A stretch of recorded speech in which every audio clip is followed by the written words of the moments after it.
It didn't, and he went on a big lull, like, between the deadline and, the last 3 games where he was like, "Oh, I'm not at 30 yet, I gotta get there." Oh, Hey, Dave, I mean, welcome. listen in the David? background. I wanted to jump in there because, yeah, no, like Nylander for sure.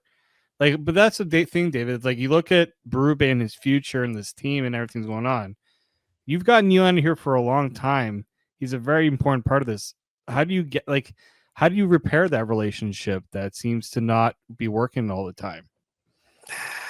Well,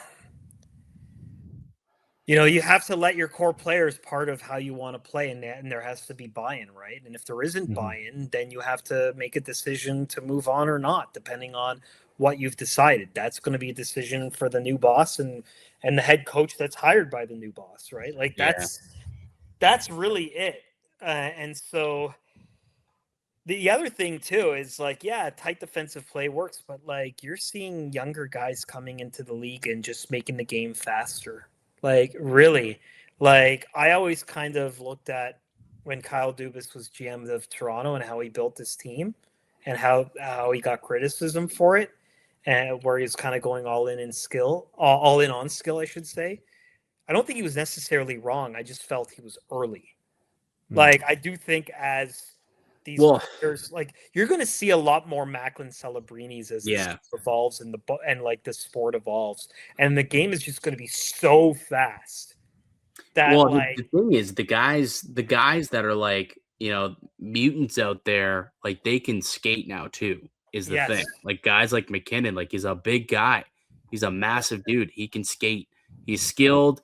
He's fast, and he is just a beast out there on the ice. So, that's the one thing that we've talked about this a lot. And I know it's a talking point that's been discussed all season in Toronto is they seem to lack the speed element, right? They went and they got the big boys, the big bodies to play that heavy brand of hockey. But what Florida has, what Vegas has, what Colorado has, it's not, just big boys. It's big boys who can skate. And that's kind of where Toronto differed, in my opinion, in the bottom 6 in particular, to a lot of these teams who are going to be competing for the Stanley Cup. I can't remember if it was here or when I mentioned it, like when we were talking the offseason last year with the Dakota Joshuas and the Michellis and all the additions they made and Nick Waugh, who they traded at the deadline.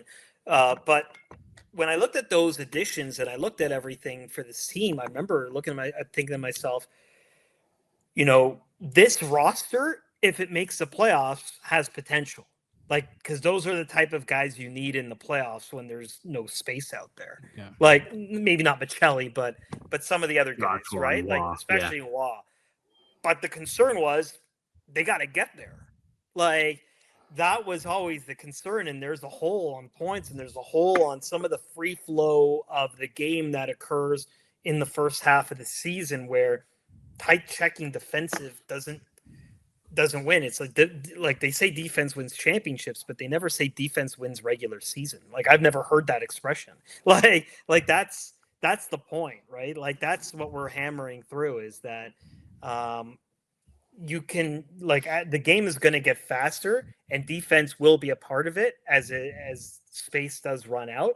But in the early going, it's just a free for all. Just let that speed fly and put up the points and get those points and get what you need to get so that you can punch your ticket. And so you're going to see more of them. Like the thing I'm more fascinated is the evolution of the defensive position.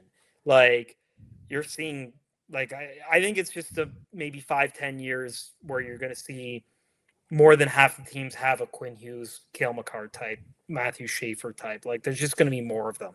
And it's going to create this new evolution of the fast puck mover that's like the Lane Hudsons. Like there's a lot of those guys coming into the league now.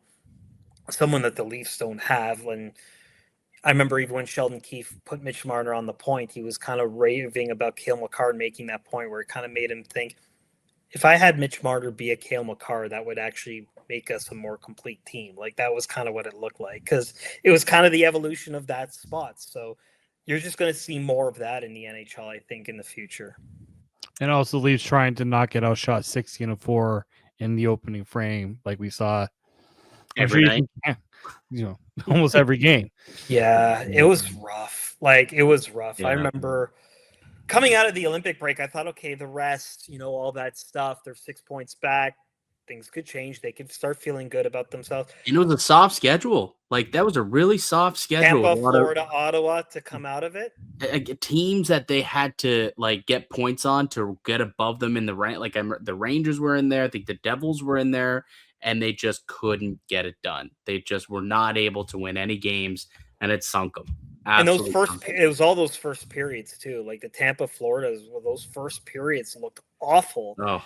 And then I remember thinking to myself, okay, well, it's the first 2 games. Maybe, with Matthews being tired and all this other stuff, like maybe that has an effect, right? Like maybe. Then where I kind of felt, okay, this team is doomed. It was actually funny. It was the game against Ottawa, the first one. Yes. And it's like I'm seeing this. I'm like, this team is not good. No. Like, this team is not good, and they are in trouble. Like, that's where it's like, it's inexcusable at this point. Like, they had the defending Cup champs. They're on the road in Florida. Those were excuses. They'll bounce back. There was no bounce back from this team at all. It took a mentor's trip, and it took the Austin Matthews response to actually get good performances out of them. And those were the only games. Those were the only games. And it was based off of being embarrassed, not out of pride, out of being embarrassed. Right. At that. Right. So. And that's where the culture thing comes in, right? That's where it's like they've got to. That's where you ask yourself, like when you talk about, the guy who's coming in next, and that this may kind of pertain to Dave's question that he asked earlier about like Nylander. I mean, if you need a culture shakeup, is it possible? For the guys who are there to change, or do you need to make significant change within the leadership group to get that change, to change that culture? Because I think that's the major question that whoever's coming in, that's what he's going to have to answer within the first few weeks that he's there, because he's got to make a decision, retool or rebuild. And I think that answer, whether or not they can change the culture on the fly, will kind of dictate which path that they go down. That's going to be tough. From a current standpoint, without stripping out the foundation, I'm pessimistic just because it's been so long. Like it would take a special type of player. I do know for a fact that the Leafs really pushed hard to target a Brad Marchand last year, because that person really would have stripped out everything. And the problem is, when the Leafs have tried to bring in guys who are known for that in the past, their roles were so low that it didn't matter. And right? Like, we're so far into like Patrick Marleau was so far down to his career. He's just, in the final years of his career, he wasn't in his like prime where you could see him really. And that was more for just maturing the guys because they were so young. That made sense. But I mean, like now, it's like you need someone who's going to get them out of their comfort zone, outside of the arena. Like, remember the whole Rasmus Dahlin drink beers comment? Yeah, like that. What happened? We started drinking beers with the boys. Where it's like if your captain's like, oh, I'm just going to go do whatever. You're going to have someone like Marchand being like, F that, you're coming with us to this, and I don't care if I have to drag you or whatever. Like it's that kind of stuff where he just makes, like, there's that magnetism, and the role on the team is so high that you can't ignore it being like, just brush off this guy. Mm-hmm. There's that element of it where, like, when there was no disrespect to anybody else, but when there's other players like Ryan Reeves or some of the other guys that they brought in to be that type of person, they just don't command the aura that that they're going to force that kind of change from those top guys. So that's really where it's like that's like the only guy I can think of, or like outside of maybe Lawton. Maybe Scott Lawton could have been that guy. The problem with Scott Lawton into that role is his role was too low. Well, there's no one up top, right? There's nobody up top. There's only two guys in the league I could think of that would have had potential to kind of change it with this culture. Brad Marchand is one, And the other one's also kind of untouchable is Tom Wilson. Like, those are the only guys I could think of that are in that kind of role that could really be like, yeah, we're changing everything here. But a lot of it is, you know what Ryan Reeves said also is true too, is that the vibe in there when he would try to do things was it's too corporate in there. Like there's that element to it also that really needs to change, that I'm pessimistic that just building around those two guys, everything's going to change because they've been around for so long. The Mitch Marner was gone and nothing changed, right? So I don't know.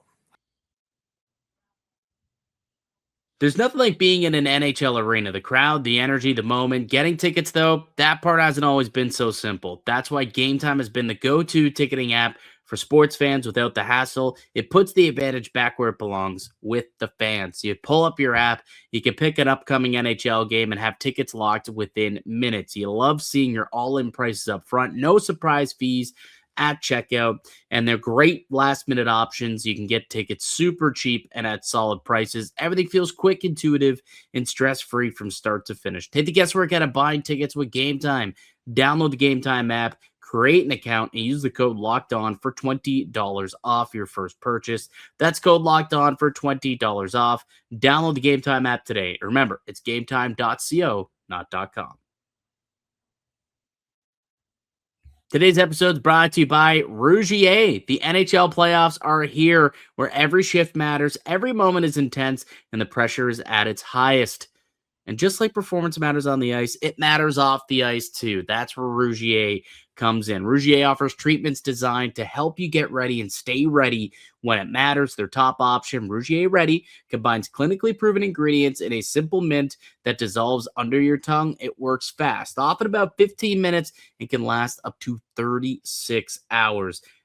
And they also offer Go Long, designed to help with both performance and control. It's all about confidence and feeling like yourself again. Head to Rougier.com/LockedOnNHL. Get 15% off your ED treatment. That's RUGIET.com/LockedOnNHL for 15% off. Rougier, performance medicine for men. Yeah. Dave, if you got anything else, I got one other thing I want to ask, kind of talking about earlier today when you were in the locker room speaking with the players. And I know earlier we spoke on if there was a different tone this year, because obviously circumstances far different. Rick Bowness the other day came out and talked about how, the guys in Columbus don't hate to lose, right? And he said that is so imperative in Toronto. Did you hear anything from anyone, whether it was after the game against Ottawa or it was today at media scrum? Did you hear anything from anyone that maybe sounded a little different, like someone, it finally got through where this season was so bad that it really pissed them off? Like, was there anything different in that regard, tone wise, from anyone today that made you feel like, okay, something may have, like, this season may have broke someone and next year they're going to come back motivated by it? Do you hear anything? We talked about Austin Matthews' opening statement, Mm-hmm. and what he said, and then what he said later. In the opening statement, it was the first time I can recall him saying it's on me, like as a pointing himself. I mean, he said as broad of everything. It was like he was kind of riffing, and he just kind of went, "It's on me," That's kind of like the first time I've really heard that. So there is that element of it. I will say, outside of that, it's tough, and it's funny you bring up the Rick Bowness thing, because they do sign him to a 1-year extension after that Pipe bomb presser. That pipe bomb. Todd McClellan had a very similar thing in Detroit too, where they are in one for sure, and like he called out the Florida Panthers, who are in the same spot as Detroit, and be like, look how they played, look how we played. I have nothing else to say. I get that. The problem too is whoever is head coach or whatever, and there was only one time where I remember Berube kind of called out the team, where he kind of said, ask them. Yeah. When they lost 4-0 to Washington in December.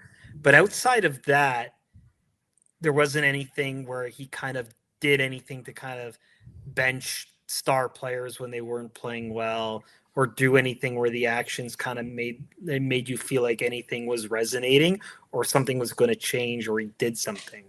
Like, I think he just kind of felt resigned and defeated to the scenario that he's in. So he's just going to be like, I'm just going to coach for me at that point. But in previous years, when Sheldon Keefe would tear into the team, the problem then was he would have to walk it back because he was and then he'll never ever the Arizona comments and having to walk it back the next day. He'll never live that down. The Islanders, the Ranger game too, where he called the team soft. Yeah. Or like called their play that, and he had to walk that back too. Sure was. They got completely bullied in front of their own net. And I'm sorry, but you know what? You don't need to do that. Like, and the problem is those core players they've had years of being used to that. So I don't know how you change those habits after 10 years. Like, well, that's gonna be my question. Like, it feels like it's just they're just like they're going through the motions at this point. That, like, the presser felt like that. All the pressers this year, the last 2 months felt like that. Yeah. Like the games, like going in for morning skate, like going into these games felt like that. Staff that you would talk to felt like they were going in through the motions. Like, everyone was wearing it.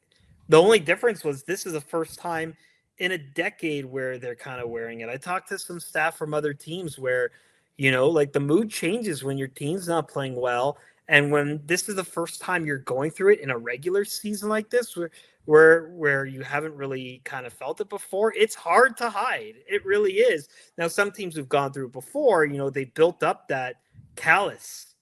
The Leafs haven't built up this current front office and staffers that have been for 10 years. This is all new to them. Yeah. And you can feel it. You can wear it. That's going to be the big change is can they really make this feel different? Like, Boston went through this last year, right? But I think their culture and what they've achieved previous made it not feel so bleak. Yeah. We all know what the Leafs have been for the last 60 years now. And so it just compounds. Like, it just compounds where, everyone just kind of piles on fairly or unfairly. And that's where, every time you feel like there's going to be a change, it's, well, do you go back? Do you have to blow it up? Can you kind of build it from here? I don't have the answer to it. And whoever comes in here is going to have a very difficult job of kind of figuring out what that is, but also the corporate culture, all that stuff, what a 100% owned Rogers Maple Leafs is going to have to kind of figure out too. And I think that needs clarity also, because that weighs on the corporate structure of the team is going to weigh on this for better or worse. Yeah. Oh, for better or worse.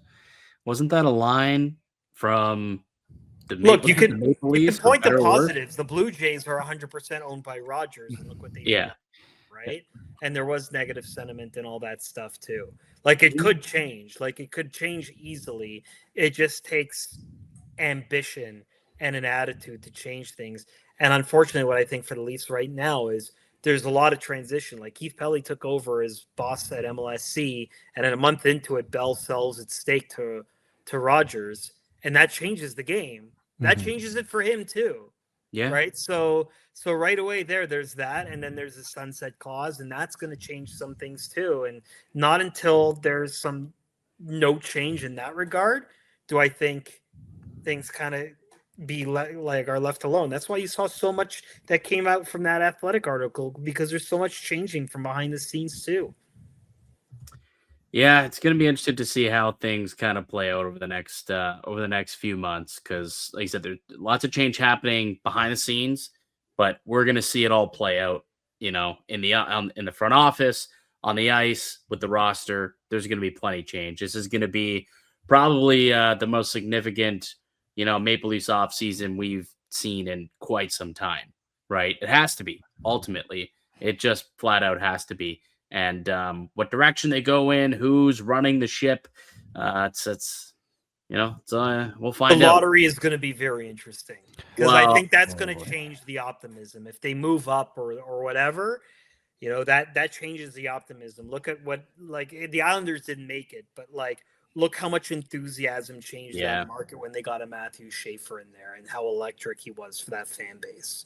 Yeah. Like, it can change, but at the flip side, if they end up moving down, which the odds are more likely in their favor that they move down and lose the pick, that's just going to compound to all the negative feelings that are going on right now.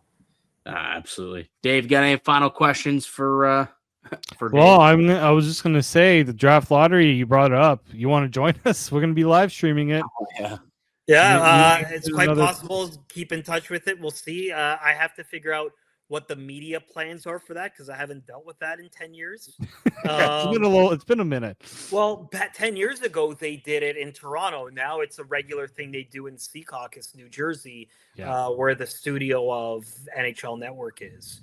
And so as a result of that, we don't know if representatives availability and all that stuff, because some of them are virtual, right? So question: if they don't have a GM in place by then, who sits up there with the lottery ball? We joked about that. I joked with Ryan Leslie that he would be the guy. That's not bad. Could you actually see like Keith Pelly getting himself up there? Like, that would be honestly embarrassing. I think that wouldn't be a good look. I wonder if it's gonna be like a Brandon. It could be an alumni. They don't need to be there for any critical decisions. It's just symbolic. Yeah, it's right? just to be there to. You remember when Vince Carter represented the Raptors in the LeBron James lottery? Yeah, they had the fourth best, or they had the third best, and they fell to 4. And I remember because they panned at everyone in studio, and Vince Carter is there. It's like number 4.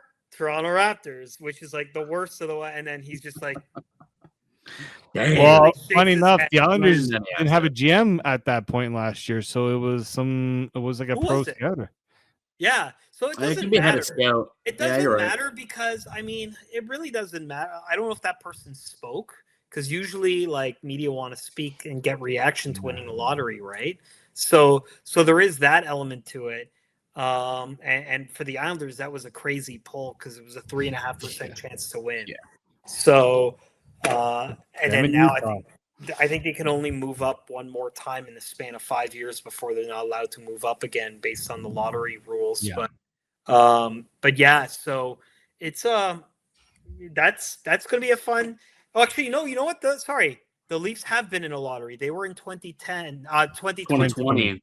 Yeah. That was a completely virtual one for Lafreniere. Yeah, that would have been a full virtual one, I think, too. If all the teams that didn't win from the qualifying round, right? So they were in that one. The Leaf ball was going up the chute. We all saw it. It was going up the chute, and then the Rangers ball knocked it out. Yeah, I think it was like uniform. I don't remember what they did for the rules back then. Like, it was a weird one. But yeah, it's and like everyone was like, I remember they showed Kyle and he's just kind of like, like because they didn't because it was either they're going to win or they were going to be way far down, which is where they were 15th and that's when they were in the mids, close to it, yeah. So that's 13th because they trade that pick, it turned to be the Seth Jarvis pick. Yeah, 15th was their pick that they traded away. That's right. And they had the Pittsburgh pick. Yeah. Today's show is brought to you by 5 Hour Energy Cotton Candy. If you've got a sweet tooth like I do, you know how tough it is to find the perfect treat without all that sugar. That's why Cotton Candy 5 Hour Energy Shot brings that nostalgic flavor back in a whole new way. It's the classic cotton candy taste you remember, but with the tasty caffeine boost and 0 sugar. It's a quick, easy way to satisfy that sweet craving while keeping things simple and on the go. I've always loved cotton candy, but I can't be eating sweets all day, so this is a perfect alternative. The flavor really does bring back that fruity vanilla vibe, and it's surprisingly smooth. It's become my go-to when I want something sweet without going overboard. Bring on the sweetness with Cotton Candy 5 Hour Energy Shots, available online now at 5hourenergy.com or on Amazon. Well, Dave, we really appreciate the time as always, pal. I know it's been a long day, long season. for you, and it's over. It's over. An earlier off season, so this is where I'll like. There's still work to do, but I'm going to do my best to kind of hibernate and get a lot of work done. Stay grounded. David may not know this, but I'm going to go to Buffalo for games 1 and 2 for the hockey. Yes. Oh. So I'm very excited for the vibes in there because I went to the Boston games when the Leafs broke their 9-year playoff drought in 2013. And the vibes in there were pretty awesome. And the younger me was pretty excited to be there for that. And like I remember the old Rick Jenneret calls and like how crazy Buffalo was in those crazy playoff runs. So I'm happy for that fan base too. Yeah, you're gonna be paying for it too. I was seeing somewhere ticket prices $480 to get in.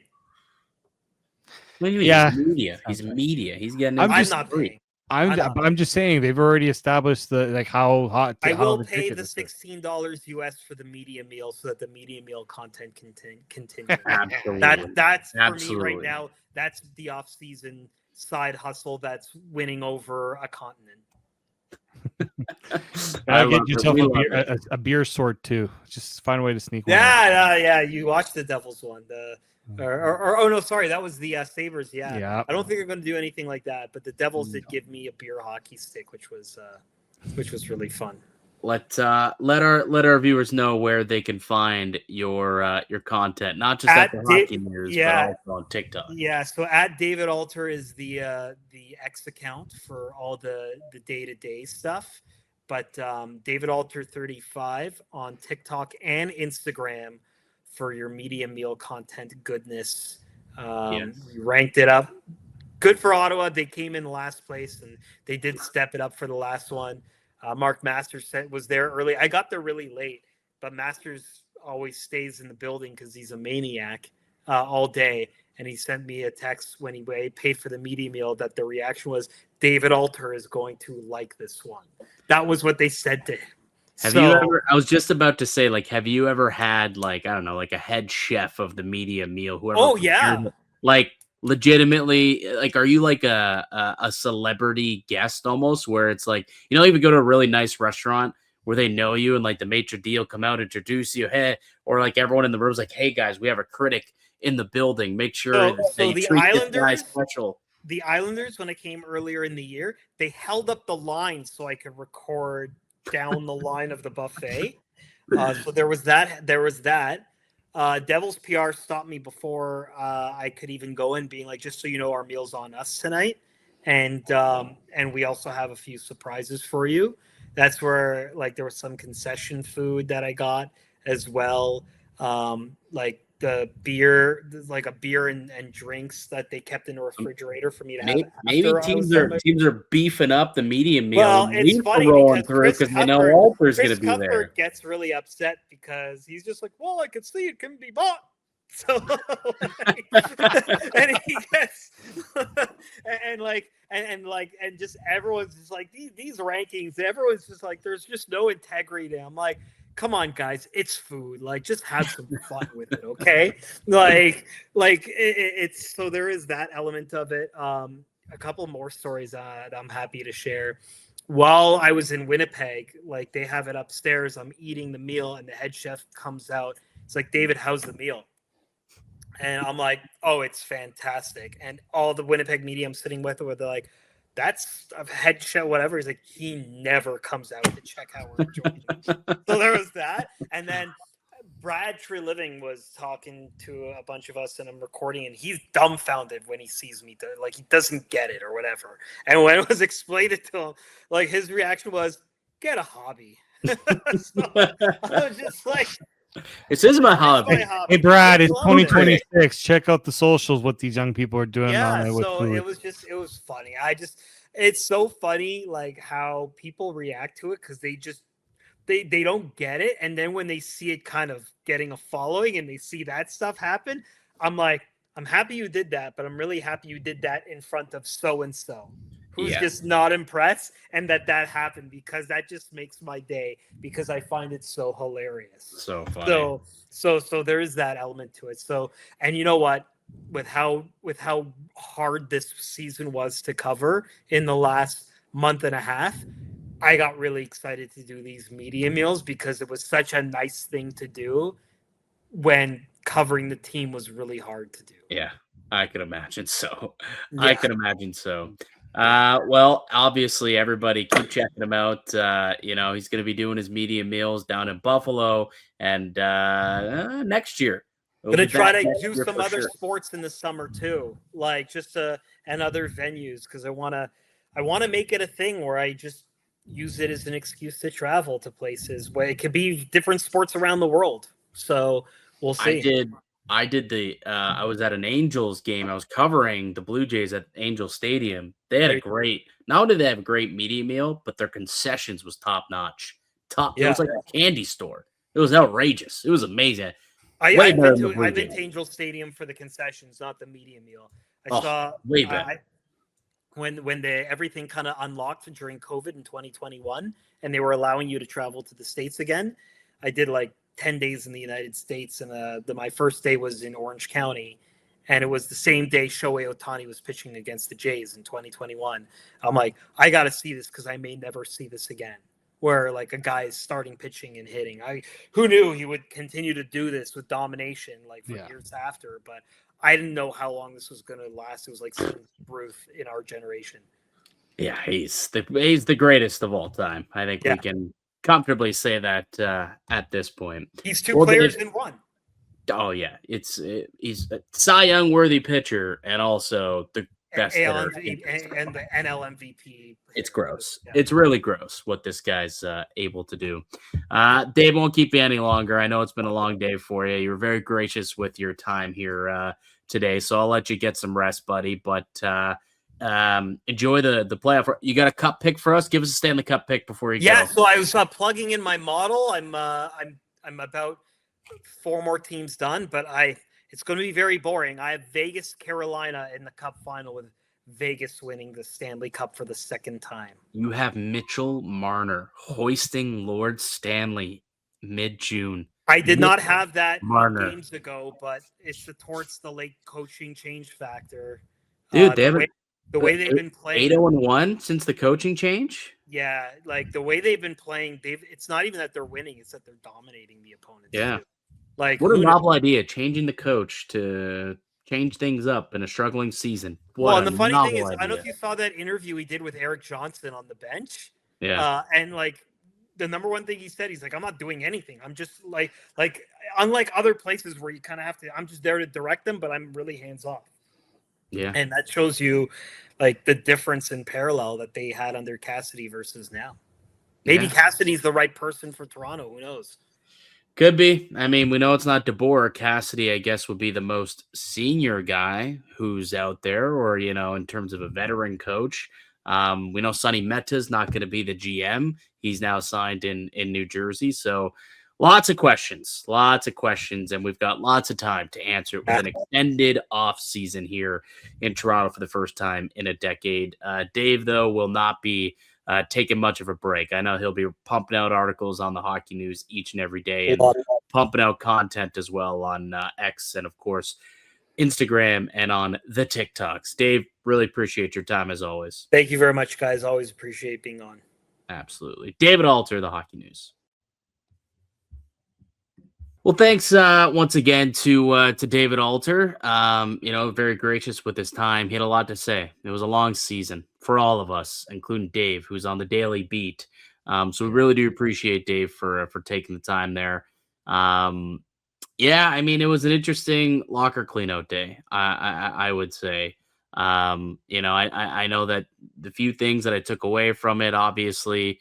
Didn't think Austin Matthews was very committal on his future with the team. We can dive more into that next week on the podcast. And ultimately, it felt as though, a majority of the group felt that a lack of inconsistency and a lack of buy-in to what Berube was selling was ultimately the demise of the team. And when everybody says that, yet no one wanted to buy in or, dig in when they had to, definitely raises a lot of eyebrows. So I'll be curious to see how things kind of play out moving forward. Now, did you have like one overarching takeaway from media day today? Yeah, like I always tell people you have to be careful when you take stock into what is said. But today, the Austin Matthews one, and you guys touched on it quite a bit. Like that one felt different, a little different than, and I think because he hasn't been playing and he has been watching this and he just hasn't been around, it's different than he was a part of the whole. I mean, he was a part of the brutal times, but he wasn't a part of the final month of the season, right? That final stretch. So he comes in with a little bit of an outside, look of things. So yeah, for me, it's just the fact that there's little clarity on what's happening going forward, especially with the news coming out today from the Devils. Yeah. People are just losing. Sonny Mehta signing with the Devils. So, the AGM that was Boy Wonder apparently was seemingly the front runner for the Maple Leafs job. Nope, not going to happen. So, and everyone in Leafland is taking a totally rational reaction to it. I've been seeing a lot of, hey, Grok, do the Leafs know about this? Yeah. Tough. Yeah. So we'll see what happens throughout the offseason. Again, we'll dive much deeper next week into what everyone had to say. We'll play all the clips. We'll play the audio. We'll hear from Berube. We'll hear from Tavares, from Matthews, from Riley, and everybody next week. So make sure that you're tuned in to the Locked On Leafs podcast. Just because the season's over, we're not done. We'll still be bringing you daily coverage of the team and taking a look at what the future could be for the Toronto Maple Leafs. That'll do it for us here today on the show. I'd like to thank you all for listening and supporting the show. You can subscribe to the Locked On Leafs podcast on all platforms and receive daily Leafs content. Follow myself on Twitter at Mickey_Canuck. Follow Dave at _Morassutti, and follow the show as well at Locked On Leafs. We'll be back with another episode for you guys on Monday. Hey, enjoy the playoffs. They start tomorrow afternoon. But until then, keep it locked right here on Locked On Leafs.